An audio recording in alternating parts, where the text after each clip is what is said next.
రెండేళ్ల ప్రజాపాలన విజయోత్సవాల సందర్భంగా double bonanza Telangana rising global సదస్సులో రెండింతల పెట్టుబడులు. తెలంగాణ ప్రభుత్వం 3 లక్షల కోట్ల పెట్టుబడులు వస్తాయని అంచనా వేస్తే దాదాపు 6 లక్షల కోట్ల పెట్టుబడులకు ఒప్పందాలు. ఈ సదస్సులో CM Revanth Telangana rising 2047 vision డాక్యుమెంట్ను ఆవిష్కరించారు. రాష్ట్ర ప్రజలు కోరుకున్న స్వేచ్ఛ, సామాజిక న్యాయం, సమాన అవకాశాలను అందించేందుకే ఈ డాక్యుమెంట్ను రూపొందించామని వ్యాఖ్యానించారు. పెట్టుబడుల ఆకర్షణే ప్రధాన ధ్యేయంగా రేవంత్ రెడ్డి అత్యంత ప్రతిష్టాత్మకంగా నిర్వహించిన సదస్సు గ్రాండ్ సక్సెస్ అయింది.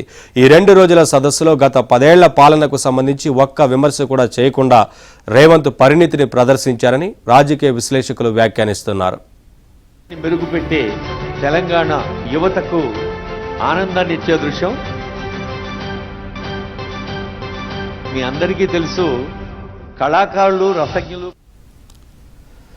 తెలంగాణ రైజింగ్ గ్లోబల్ సదస్సులో 2వ రోజు కూడా పెట్టుబడులు వెల్లువెత్తాయి. దేశ విదేశీ కంపెనీలు క్యూ కట్టాయి. 2 రోజుల సదస్సులో సీఎం రేవంత్ రెడ్డి, పరిశ్రమల శాఖ మంత్రి దుద్దిళ్ల శ్రీధర్బాబు సమక్షంలో మొత్తం మీద 5.75 లక్షల కోట్ల పెట్టుబడులు పెట్టేందుకు పారిశ్రామికవేత్తలు ఒప్పందాలు కుదుర్చుకున్నారు.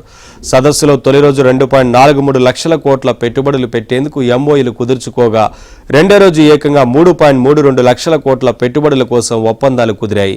ఈ పెట్టుబడుల్లో సగానికి సగం వాటా హరిత ఇంధనానిదే. గ్రీన్ ఎనర్జీలో ఏకంగా 2.99 లక్షల కోట్ల ప్రాజెక్టుల ఏర్పాటుకు ఒప్పందాలు జరిగాయి. వీటి ద్వారా 1,61,250 మందికి ప్రత్యక్షంగా, పరోక్షంగా ఉపాధి లభిస్తుందని ఆయా సంస్థలు ప్రభుత్వానికి నివేదించాయి. 1,76,348 కోట్ల పెట్టుబడులకు 11 సంస్థలు తెలంగాణ జెన్కోతో ఒప్పందం చేసుకోగా టీజీ రెడ్కోతో 1,23,350 కోట్ల పెట్టుబడులు పెట్టేందుకు 12 సంస్థలు ఒప్పందాలు కుదుర్చుకున్నాయి. అలాగే ఫార్మా, డేటా పార్కులు, ఎలక్ట్రానిక్స్ తదితర రంగాల్లో 1,000 కోట్ల రూపాయల పెట్టుబడులు పెట్టేందుకు కంపెనీలు ముందుకొచ్చాయి. రాష్ట్రంలో ఏకంగా 10,120 మెగావాట్ల పంప్డ్ స్టోరేజ్ జల విద్యుత్ కేంద్రాలతో పాటు 3,000 మెగావాట్ల సామర్థ్యం కలిగిన సోలార్ ప్లాంట్లు పెట్టనున్నారు. ఈ పెట్టుబడులన్నీ కార్యరూపం దాలిస్తే తెలంగాణ ముఖ చిత్రం సమూలంగా మారిపోనుందని అధికార వర్గాలు అంచనా వేస్తున్నాయి.